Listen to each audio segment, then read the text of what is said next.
الحمد لله رب العالمين والعاقبة للمتقين والصلاة والسلام على رسوله محمد وعلى آله وأصحابه أجمعين وعلى من تبعهم بإحسان إلى يوم الدين. أما بعد فأعوذ بالله من الشيطان الرجيم. بسم الله الرحمن الرحيم. وَلِلَّهِ عَلَى النَّاسِ حِجُّ الْبَيْتِ مَنِ اسْتَطَاعَ إِلَيْهِ سَبِيلًا وَمَنْ كَفَرَ فَإِنَّ اللَّهَ غَنِيٌّ عَنِ الْعَالَمِينَ. صدق اللہ العظیم. بزرگان محترم اور میرے عزیز دوستوں اور بھائیوں، اللہ جل جلالہ کے ساتھ انسان کا تعلق مختلف بنیادوں پر قائم ہے. ایک بنیاد بندگی کی ہے.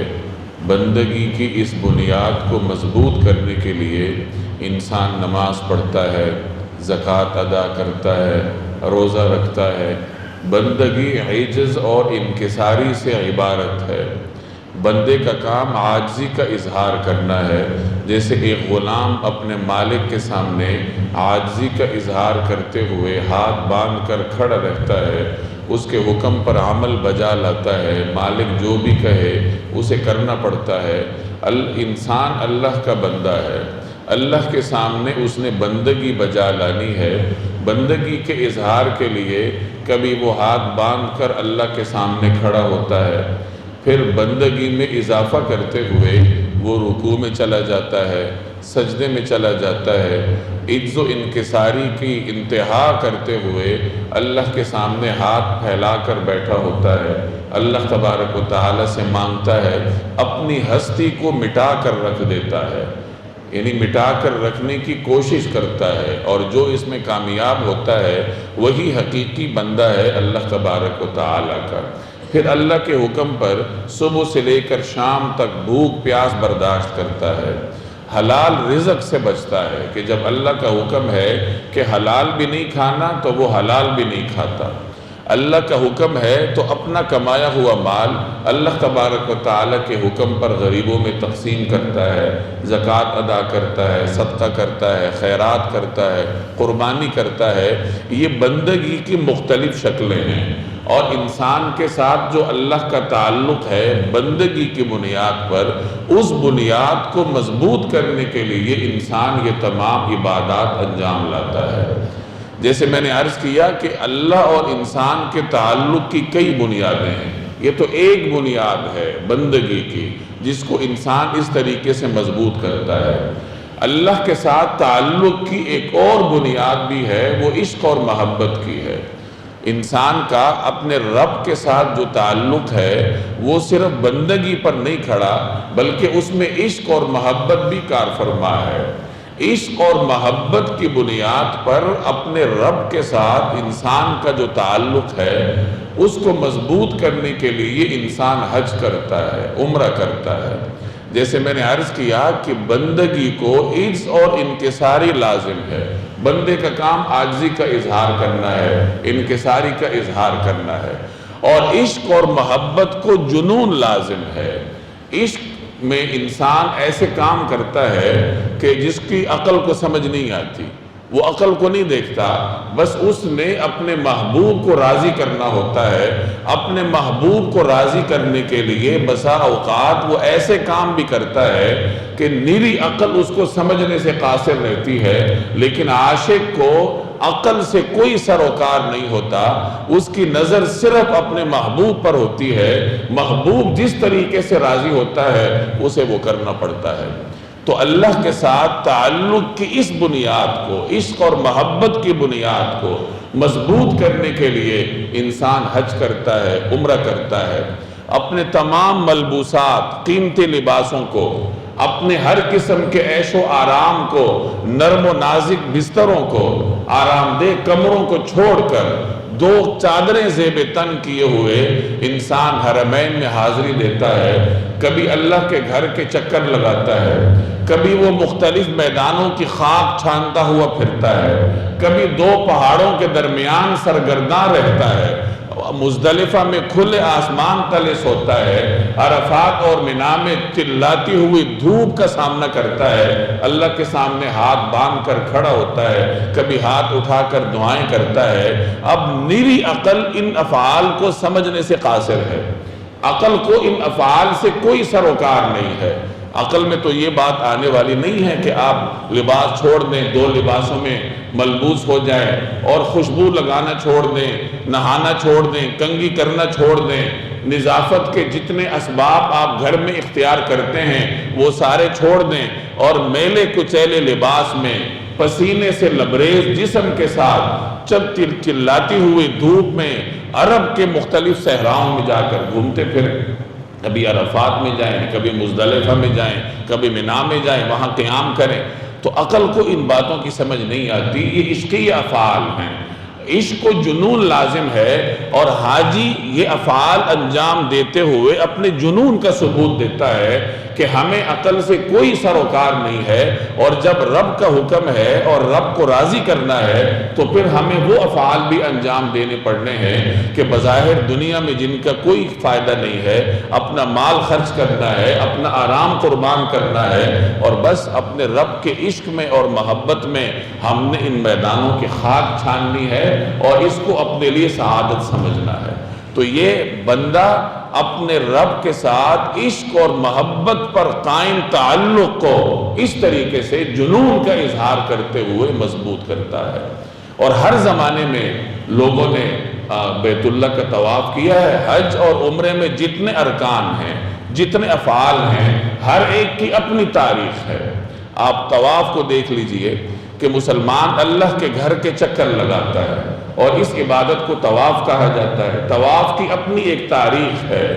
آپ جانتے ہیں کہ روئے زمین کے پیدا کرنے سے پہلے ہی اللہ کے حکم سے فرشتوں نے بیت اللہ کی تعمیر کی تھی، اور اللہ ہی کے حکم سے فرشتوں نے بیت اللہ کا طواف کیا تھا۔ گویا کہ طواف کی عبادت اس روئے زمین کی تاریخ سے زیادہ قدیم ہے، انسان کی تاریخ سے بھی زیادہ قدیم ہے۔ اس کے بعد مختلف ادوار میں بیت اللہ کی تعمیر نو ہوتی رہی، مختلف انبیاء علیہم السلام اس روئے زمین پر مختلف اطراف و اکناف میں اللہ کا پیغام لوگوں کو سناتے رہے، لیکن کوئی نبی جس علاقے میں بھی ہو، ہر نبی نے بیت اللہ کا سفر کیا ہے، مکہ کا سفر کیا ہے، اور بیت اللہ پر حاضری دے کر یہاں طواف کیا ہے۔ اگر عمارت موجود تھی تو عمارت کا طواف کیا ہے، اور اگر بیت اللہ کی عمارت موجود نہیں تھی تو اس جگہ کا طواف اس نے کیا ہے۔ مورخین کے ہاں ہر پیغمبر نے بیت اللہ کا سفر کر کے یہاں کا طواف کیا ہے۔ صرف 2 حضرات انبیاء علیہم السلام ایسے تھے جنہیں بیت اللہ میں حاضری نہ ہو سکی، ان کی اپنی کچھ مخصوص حالات کی وجہ سے۔ ایک حضرت ہود علیہ السلام اور ایک حضرت صالح علیہ السلام۔ علماء فرماتے ہیں کہ ان کی قوموں نے ان کو اتنا مصروف رکھا تھا کہ ان کو بیت اللہ میں حاضری کی فرصت نہ مل سکی۔ ظاہر ہے کہ قوم کی تبلیغ یہ بھی اللہ کا حکم تھا، تو اللہ کے حکم کو بجا لانے میں یہ اس قدر مشغول تھے کہ بیت اللہ میں یہ حاضر نہ ہو سکے۔ ان 2 انبیاء کے علاوہ ہر پیغمبر کے بارے میں مورخین کے ہاں یہ ثابت ہے کہ اس نے بیت اللہ کا سفر کیا ہے اور طواف اور حج کی عبادت انجام دی۔ تو یہ تو طواف کی تاریخ ہے جو انسان سے بھی پہلے فرشتوں سے شروع ہوتی ہے اور آج تک چلی آ رہی ہے، اور جب تک روئے زمین قائم ہے طواف کی عبادت ہوتی رہے گی۔ باقی جو افعال ہیں حج کے یا عمرے کے، ان میں سے بہت سارے ایسے ہیں کہ جن کا آغاز سیدنا ابراہیم علیہ السلام سے ہوتا ہے۔ عمرہ کرنے والا اور حج کرنے والا صفا اور مروہ کے درمیان سرگرداں رہتا ہے، چکر لگاتا ہے، جسے سعی کہا جاتا ہے۔ اس عبادت کا آغاز حضرت حاجرہ سے ہوا تھا۔ آپ جانتے ہیں کہ ابراہیم علیہ السلام نے اللہ کے حکم پر اپنی اہلیہ حضرت حاجر اور اپنے معصوم صاحبزادے حضرت اسماعیل کو مکہ کی بے آب و گیاہ سرزمین پر چھوڑا تھا۔ اس وقت نہ یہاں زندگی گزارنے کے کوئی اسباب تھے، نہ انسان نام کی کوئی چیز تھی، نہ یہاں کوئی باغات تھے، نہ کھیتی تھی، نہ پانی تھا، کچھ بھی نہیں تھا، سنگلاخ اور خشک پہاڑ تھے۔ لیکن اللہ کے حکم پر انہوں نے یہاں اپنے بچے کو اور بیوی کو چھوڑا اور چلے گئے۔ اس کے بعد جب بچے کو پانی کی طلب محسوس ہوئی تو حضرت ہاجرہ ان دو پہاڑوں کے درمیان چکر کاٹتی رہی، اور پہاڑ کے اوپر جاتی تھیں کہ شاید کوئی نظر آ جائے، پھر بچہ نظر سے اوجھل ہوتا تھا، پھر واپس آتی تھی۔ تو اللہ کو ان کی یہ ادا اس قدر پسند آئی کہ اللہ تبارک و تعالیٰ نے اس کو حج اور عمرے کا حصہ بنا دیا۔ تو اما ہاجرہ سے یہ عمل شروع ہوا ہے۔ اب اس میں سبق کی بات یہ ہے کہ انہوں نے یہ پہاڑ کے جو چکر کاٹے تھے یہ اپنی فطری تقاضے کے تحت کاٹے تھے۔ بچہ، ہر ماں کو اپنے بچے سے محبت ہوتی ہے، بچے کے لیے پانی کی تلاش میں اور بچے کو آنکھوں کے سامنے رکھنے کے لیے وہ ان پہاڑوں کے درمیان اس طریقے سے چکر کاٹتی رہی۔ تو چکر انہوں نے اپنی فطری ضرورت کے تحت کاٹے تھے، لیکن چونکہ یہاں وہ اللہ کے حکم کی وجہ سے مقیم تھی، گویا کہ اللہ کے راستے میں تھی، تو اللہ کے حکم کی بجا آوری کے دوران جو انہوں نے اپنی فطری ضرورت کے تحت ایک کام کیا وہ بھی اللہ کو اتنا پسند آیا کہ اس کو عبادت کا حصہ بنا دیا، اور قیامت تک کے مسلمانوں کو اس کا پابند کیا کہ تم نے بھی یہ چکر کاٹنے ہیں۔ تو معلوم ہوا کہ جب انسان اللہ کے کسی حکم پر عمل کرتا ہے تو جب تک وہ اس حکم پر عمل درآمد کر رہا ہوتا ہے اس دوران اگر اپنی فطری ضرورت کے تحت بھی وہ کوئی کام کرتا ہے تو اللہ کے ہاں اس پر بھی اس کا اجر ملتا ہے۔ اس کی بڑی مثال اعتکاف کی ہے کہ معتکف مسجد میں ہوتا ہے، اللہ کے حکم پہ عمل کرتا ہے، عبادت کرتا ہے، تو اعتکاف کے دوران اگر وہ سوتا بھی ہے، کھاتا بھی ہے، اپنی فطری ضروریات پوری کرتا ہے، اس پر بھی اس کو اجر ملتا ہے۔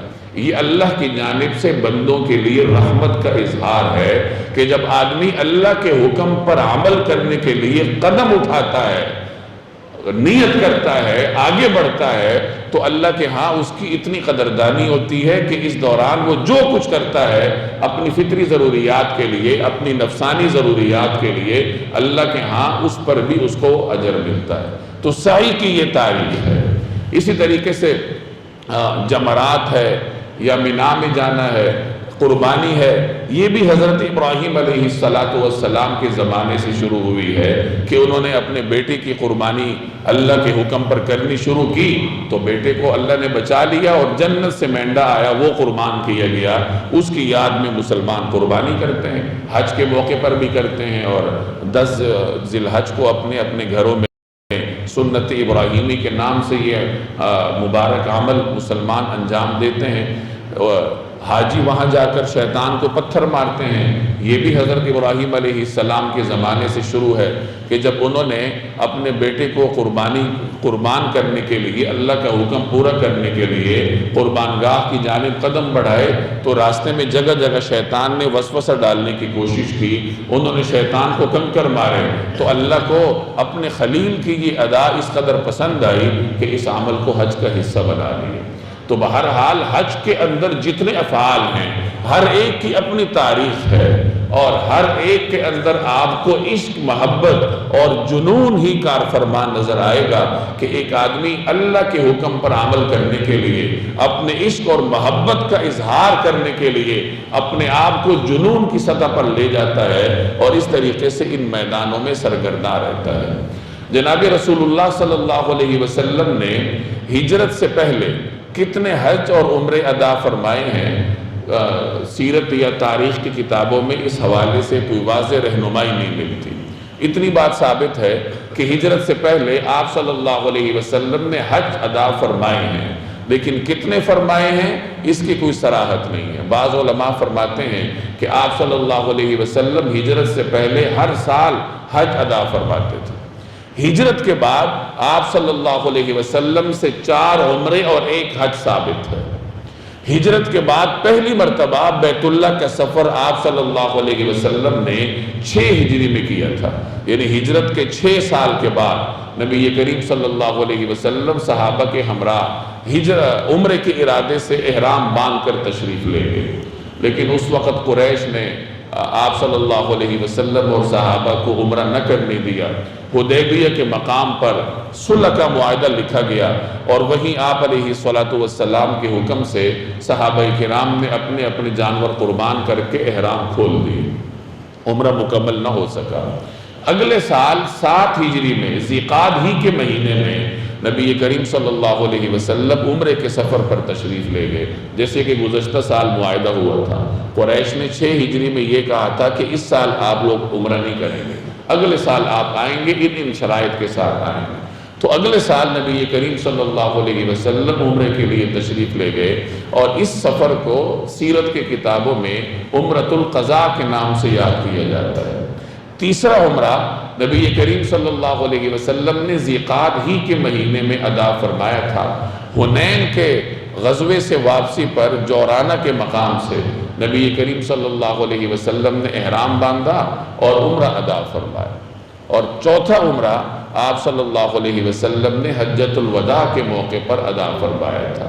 تو یہ 4 عمرے ہیں جو ہجرت کے بعد جناب رسول اللہ صلی اللہ علیہ وسلم سے ثابت ہیں۔ البتہ ہجرت کے بعد حج ایک ہی نبی کریم صلی اللہ علیہ وسلم نے ادا فرمایا۔ 8 ہجری میں مسلمانوں نے مکہ فتح کیا۔ اس سے پہلے مکہ آزادی کے ساتھ جانا، حج کرنا یہ مسلمانوں کے لیے ممکن ہی نہیں تھا۔ 8 ہجری میں مکہ مسلمانوں کے قبضے میں آیا۔ اب اگلے سال 9 ہجری کا جو حج تھا وہ مسلمانوں کے زیر قیادت ہوا تھا، لیکن کچھ مصلحتوں کے پیش نظر نبی کریم صلی اللہ علیہ وسلم 9 ہجری میں حج کے لیے تشریف نہیں لے گئے، بلکہ حضرت ابوبکر صدیق کو آپ صلی اللہ علیہ وسلم نے امیر الحج بنا کر روانہ کیا، اور مسلمانوں نے حضرت ابوبکر کی قیادت میں حج کی عبادت کو ادا فرمایا۔ اس سے اگلے سال 10 ہجری میں رسول اللہ صلی اللہ علیہ وسلم نے بنفس نفیس حج کا ارادہ فرمایا۔ جب لوگوں میں یہ خبر پھیلی کہ اس سال حضور صلی اللہ علیہ وسلم خود حج کے لیے تشریف لے جائیں گے، تو چاروں طرف سے مسلمان مدینہ میں آ کر جمع ہوئے کہ نبی کریم صلی اللہ علیہ وسلم کے ساتھ حج کرنے کی سعادت حاصل کی جائے۔ کہا جاتا ہے کہ 1,30,000 صحابہ کرام نے اس سفر حج میں نبی کریم صلی اللہ علیہ وسلم کے ساتھ شامل ہونے کی سعادت حاصل کی۔ ذیقعدہ کے 5 دن باقی تھے جب نبی کریم صلی اللہ علیہ وسلم صحابہ کے اس جمع غفیر کے ساتھ مدینہ طیبہ سے روانہ ہوئے۔ ظہر کے وقت آپ روانہ ہوئے اور ذوالحلیفہ کے مقام پر جا کر آپ صلی اللہ علیہ وسلم نے پڑاؤ فرمایا۔ یہ میقات ہے، جو مدینہ کی طرف سے آنے والے لوگ ہیں انہوں نے یہاں سے پھر احرام باندھنا ہوتا ہے، اور آگے کا سفر احرام کی حالت میں ہوتا ہے۔ تو یہاں آپ نے قیام فرمایا۔ عصر، مغرب، عشاء، اگلے دن کی فجر اور ظہر، یہ 5 نمازیں آپ صلی اللہ علیہ وسلم نے یہی ذوالحلیفہ میں قیام فرماتے ہوئے ادا فرمائی۔ اگلے دن ظہر کی نماز ادا کرنے کے بعد نبی کریم صلی اللہ علیہ وسلم نے احرام باندھا، تلبیہ پڑھا۔ چونکہ آپ یہاں مسافر تھے تو رسول اللہ صلی اللہ علیہ وسلم نمازوں میں قصر فرما رہے تھے، تو ظہر کے وقت آپ نے 2 رکعت ادا فرمائی اور اس کے بعد تلبیہ پڑھا۔ اب اس میں علماء کا اختلاف ہے۔ بعض حضرات فرماتے ہیں کہ یہ 2 رکعتیں جو آپ نے ادا فرمائی ہیں یہ احرام کی 2 رکعتیں تھیں، اور امام ابن القیم اور کچھ دیگر حضرات کا نقطہ نظر ہے کہ یہ احرام کی رکعت نہیں تھی، یہ ظہر کی نماز تھی۔ چونکہ آپ مسافر تھے تو آپ نے قصر کرتے ہوئے ظہر کے 2 فرائض پڑھے تھے۔ امام ابن القیم کی تحقیق کے مطابق نبی کریم صلی اللہ علیہ وسلم نے احرام کے الگ سے نوافل نہیں پڑھے، بلکہ ظہر کی نماز ادا کر کے پھر آپ صلی اللہ علیہ وسلم نے تلبیہ پڑھا۔ آپ پھر باہر تشریف لائے اور قصوہ نامی اونٹنی آپ کے لائی گئی۔ یہ وہی اونٹنی ہے جو ہجرت کے موقع پر نبی کریم صلی اللہ علیہ وسلم نے حضرت ابوبکر صدیق سے خریدی تھی۔ حضرت ابوبکر صدیق کی کوشش تھی کہ یہ اونٹنی آپ علیہ السلام کی خدمت میں ہدیتاً پیش کی جائے، لیکن رسول اللہ صلی اللہ علیہ وسلم نے یہ قبول نہیں فرمایا اور آپ نے اس کی قیمت ادا کی۔ حضرت ابوبکر نے یہ 400 درہم کی لی تھی، تو رسول اللہ صلی اللہ علیہ وسلم نے یہ 400 درہم ان کو ادا فرمائے، اور پھر یہ اونٹنی آپ کے قبضے میں آئی۔ ہجرت کا سفر بھی آپ نے اسی اونٹنی پر کیا ہے۔ حجۃ الوداع کا سفر بھی رسول اللہ صلی اللہ علیہ وسلم نے اسی اونٹنی پر کیا۔ تو اونٹنی پر سوار ہو کر جب مقام بیضاء پر آپ آئے تو آپ نے پھر تلبیہ پڑھا کہ لبیک اللہم لبیک لا شریک لک لبیک، ان الحمد والنعمت لک والملک لا شریک لک لبیک۔ صحابہ فرماتے ہیں کہ رسول اللہ صلی اللہ علیہ وسلم تلبیہ کے یہ کلمات ادا فرما رہے تھے، صحابہ بھی آپ کے ساتھ تلبیہ پڑھ رہے تھے۔ کچھ صحابہ کرام اپنے قدیم رسم کے مطابق تلبیہ کے کلمات میں کچھ اضافہ بھی کر رہے تھے، جیسے لبیک و سعدیک، اس قسم کے کچھ اضافہ جات تھے جو کہ قریش کے ہاں رائج تھے۔ نبی کریم صلی اللہ علیہ وسلم نے ان کو منع نہیں فرمایا، بلکہ وہ صحابہ کرام اپنے طریقے کے مطابق تلبیہ کے کلمات ادا کرتے رہے۔ تو یہ سفر آپ نے مدینہ طیبہ سے ذیقعد کے آخری 5 دن جب باقی تھے تو شروع فرمایا تھا، اور 4 ذی الحج کو 8 دن کا سفر کر کے جناب رسول اللہ صلی اللہ علیہ وسلم مکہ مکرمہ پہنچے۔ مکہ مکرمہ پہنچ کر آپ نے طواف فرمایا، پہلے 3 چکروں میں رمل فرمایا، اور پھر طواف مکمل فرمانے کے بعد مقام ابراہیم کے پیچھے تشریف لائے، اور اس طریقے سے 2 رکعت نوافل پڑھے کہ مقام ابراہیم آپ اور بیت اللہ کے درمیان تھا، اور ان 2 رکعت میں رسول اللہ صلی اللہ علیہ وسلم نے سورۃ الکافرون اور سورۃ الاخلاص کی تلاوت فرمائی۔ اس کے بعد رسول اللہ صلی اللہ علیہ وسلم صفا پر تشریف لے گئے، اور یہ کلمات آپ کی زبان پر تھے، ابدأ بما بدأ اللہ بہ، کہ میں اسی سے آغاز کرتا ہوں جس سے اللہ نے آغاز کیا۔ قرآن کریم کی آیت میں صفا کا ذکر پہلے آتا ہے، ان الصفا والمروۃ من شعائر اللہ، تو آپ صلی اللہ علیہ وسلم نے صفا سے آغاز کیا سعی کا۔ آپ صفا پر تشریف لے گئے، آپ کی زبان اطہر پر اللہ کی حمد کے کلمات تھے کہ لا الہ الا اللہ وحدہ لا شریک لہ، لہ الملک ولہ الحمد وهو على كل شيء قدير، لا إله إلا الله وحده لا شريك له، أنجز وعدا وهزم ونصر عبدا وهزم الأحزاب وحدا، کہ تمام تعریفیں اس اللہ کے لیے ہیں جس کے ساتھ کوئی شریک نہیں ہے۔ انجز وعدہ، اللہ نے اپنا وعدہ پورا کیا، وَنَصَرَ عَبْدَهُ، اور اپنے بندے کی نصرت فرمائی، وَحَزَمَ الْأَحْزَابَ وَحْدًا، اور تنہا اللہ تبارک و تعالی نے دشمن کی طاقتوں کو ہزیمت سے دوچار کیا۔ یعنی اللہ نے رسول اللہ صلی اللہ علیہ وسلم کی نصرت فرمائی، دشمن طاقتوں کو شکست ہوئی، اور مسلمان فاتحانہ طریقے سے 8 ہجری میں مکہ میں داخل ہوئے، اور آج 10 ہجری میں مسلمان آزادانہ طریقے سے حج کی عبادت انجام دے رہے ہیں، اور حضرت ابراہیم علیہ السلام کے طریقہ کار کے مطابق حج کا احیاء کر رہے ہیں۔ تو اس پر جناب رسول اللہ صلی اللہ علیہ وسلم نے اس طریقے سے اللہ کا شکر ادا فرمایا۔ جس وقت 8 ذی الحج کا دن آیا، جسے یوم الترویہ کہا جاتا ہے، تو رسول اللہ صلی اللہ علیہ وسلم مینا میں تشریف لائے، اور یہاں آپ نے ظہر، عصر، مغرب، عشاء اور اگلے دن کی فجر کی نمازیں ادا فرمائیں۔ 9 ذی الحج کو فجر کی نماز کے بعد جب طلوع ہوا تو رسول اللہ صلی اللہ علیہ وسلم میدان عرفات تشریف لے گئے۔ وہاں وادی نمرہ میں آپ صلی اللہ علیہ وسلم کے لیے بالوں سے بنا ہوا خیمہ تیار کیا گیا تھا۔ رسول اللہ صلی اللہ علیہ وسلم خیمے میں تشریف لے گئے، اور جس وقت زوال کا وقت ہوا، سورج ڈھلنے کے بعد، تو رسول اللہ صلی اللہ علیہ وسلم وادی عرنہ میں تشریف لائے، اور یہاں آپ صلی اللہ علیہ وسلم نے صحابہ کرام اور چاروں طرف پھیلے ہوئے عشاقان کے مجمع سے خطاب فرمایا۔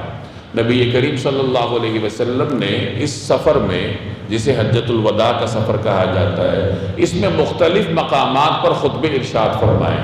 عرفات میں بھی ارشاد فرمایا، مینا میں قیام کے دوران بھی مختلف اوقات میں خطبے ارشاد فرماتے رہے ہیں۔ ان تمام کا مجموعہ خطبہ حجۃ الوداع کہلاتا ہے۔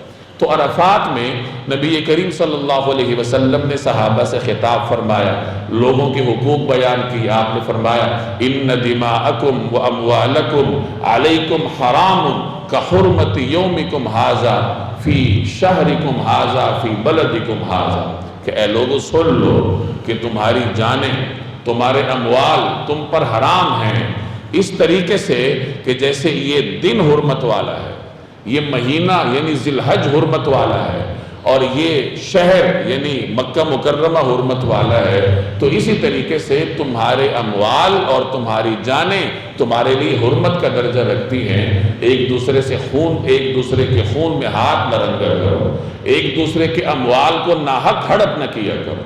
اور رسموں کے بارے میں آپ نے فرمایا کہ ان کل شیء من امور الجاہلیت تحت قدمی موضوع، کہ لوگوں سن لو، جاہلیت کے زمانے کی جو بھی رسمیں تھیں وہ آج میرے قدموں تلے رون دی گئی ہیں۔ جاہلیت کی تمام رسموں کا آپ نے اختتام فرمایا، اور یہ حکم قیامت تک کے لیے ہے کہ جس علاقے میں ایسی رسمیں ہوں جو شریعت سے ٹکراتی ہوں تو وہ جاہلیت کی رسمیں کہلائیں گی، اور وہ مسلمان ان سے اجتناب کرے گا۔ ہر رسم کے بارے میں اسلام الگ سے حکم جاری نہیں کرتا۔ بہت سارے رسمیں ایسی ہوتی ہیں جو کہ سماج کا تقاضا ہوتی ہیں لیکن شریعت کے کسی حکم سے نہیں ٹکراتی، تو شریعت ان کے بارے میں خاموش ہوتی ہے۔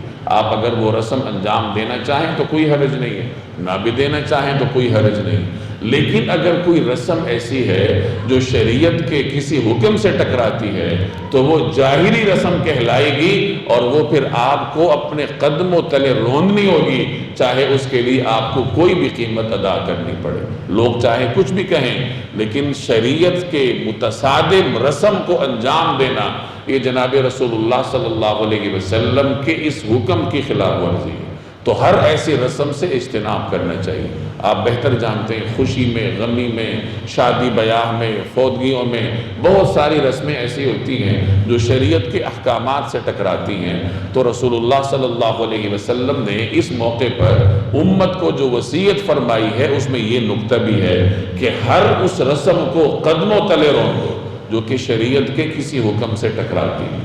تو یہاں جب آپ نے خطبہ ارشاد فرمایا تو پھر حضرت بلال نے اذان دی، نبی کریم صلی اللہ علیہ وسلم نے ظہر کی نماز پڑھائی، پھر تکبیر کہی گئی اور آپ نے عصر کی نماز پڑھائی۔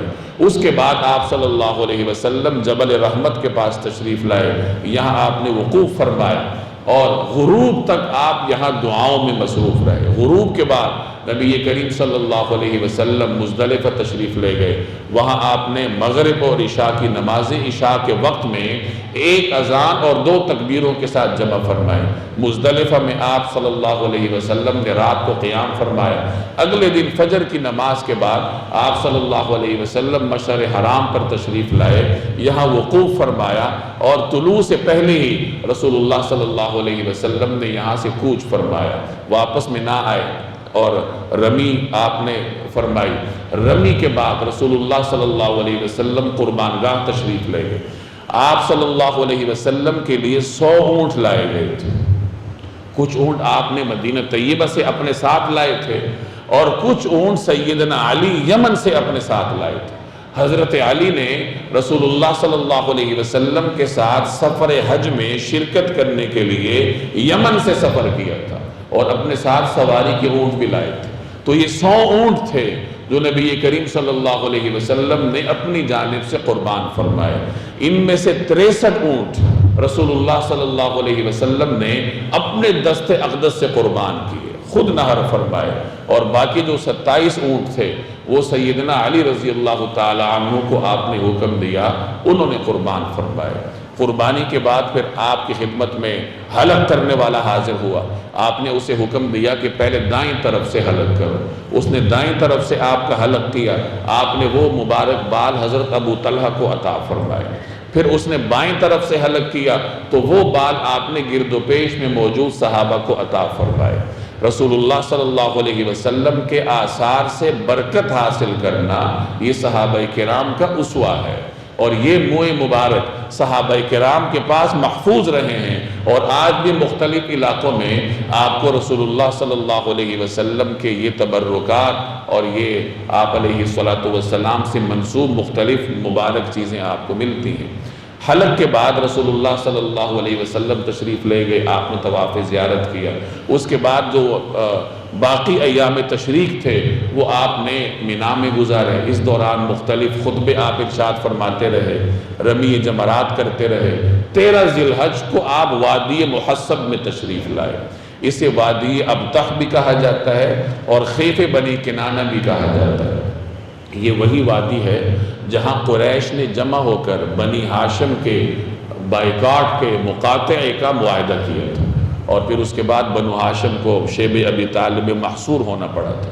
تو جس جگہ قریش نے جمع ہو کر یہ معاہدہ لکھا تھا، اسی مقام پر رسول اللہ صلی اللہ علیہ وسلم نے آ کر قیام فرمایا۔ یہ گویا کہ شکرانے کا اظہار تھا کہ ایک زمانہ تھا کہ مسلمان کمزور تھے اور اسی جگہ مسلمانوں کے خلاف بدترین سازش ہوئی تھی، اور آج مسلمانوں کے ہاتھ میں طاقت ہے، اللہ نے مسلمانوں کو آزادی دی ہے، تو حضور علیہ السلام نے یہاں قیام فرمایا۔ اس سے پہلے فتح مکہ کے موقع پر بھی آپ نے یہاں قیام فرمایا تھا۔ تو یہاں آپ نے باقی دن کی نمازیں پڑھی، اور رات کو آپ صلی اللہ علیہ وسلم نے جا کر طواف وداع فرمایا، اور اگلے دن پھر جناب رسول اللہ صلی اللہ علیہ وسلم مدینہ طیبہ تشریف لے گئے۔ تو یہ رسول اللہ صلی اللہ علیہ وسلم کے سفر حج کی کچھ مختصر تفصیلات تھیں۔ جیسے میں نے عرض کیا کہ حج ایک عاشقانہ عبادت ہے، اور حج ادا نہ کرنا باوجود استطاعت رکھنے کے یہ بہت خطرناک بات ہے۔ قرآن کریم میں فرمایا گیا وَلِلَّهِ عَلَى النَّاسِ حِجُّ الْبَيْتِ مَنِ اسْتَطَاعَ إِلَيْهِ سَبِيلًا، کہ جو آدمی طاقت رکھتا ہے سفر کرنے کی تو اس کے اوپر اللہ کا حق ہے کہ وہ اللہ کے لیے اس کے گھر کا حج کرے۔